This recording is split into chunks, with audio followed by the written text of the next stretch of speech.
जो ड्राइवर था कोरोमंडल का, उससे बात की, उससे पर्सनली बात की। वो उस समय होश में था। उसने बताया कि उसको सिग्नल ग्रीन मिला है।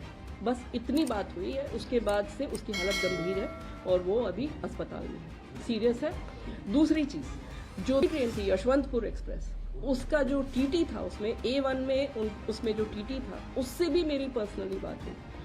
उसने मुझे बताया कि उसको पीछे से कुछ आवाज़ सुनाई दी, बहुत ज़ोर की आवाज़ और बहुत एबनॉर्मल आवाज़। जब उसने वो पीछे की तरफ देखा तो उसे लगा कि कोई कुछ आ रहा है, कुछ ऑब्स्ट्रक्शन आ रहा है। उसको समझ में नहीं आया कि क्या है।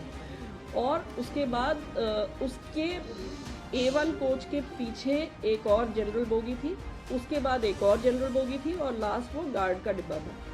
वो दोनों डिब्बे ट्रेन से डिटैच हो गए। इसका वाला पोर्शन ये A1 में आगे था, एक डिब्बा आगे था, और इसका वाला पोर्शन जो यशवंतपुर एक्सप्रेस का था वो आगे चला गया और सेक्शन में वो सेफली चला गया।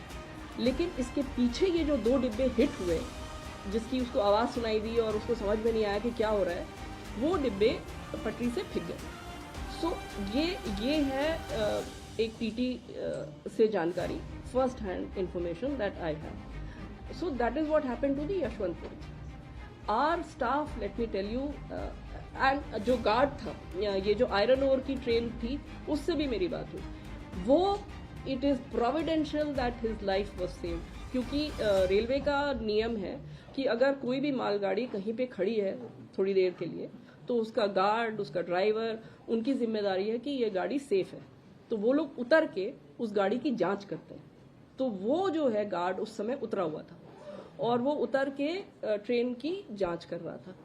उतने में ये हादसा हुआ और ये इंजन और ये सारी चीजें उसकी जो ब्रेक वैन है जिसमें गार्ड चलता है, उसको क्रश करके उसके ऊपर से इंजन गया है। अगर वो उसके अंदर होता तो उसके बचने का कोई सवाल नहीं था। बट ये ईश्वर की कृपा है कि वो उतरा हुआ था, अपनी ड्यूटी कर रहा था और वो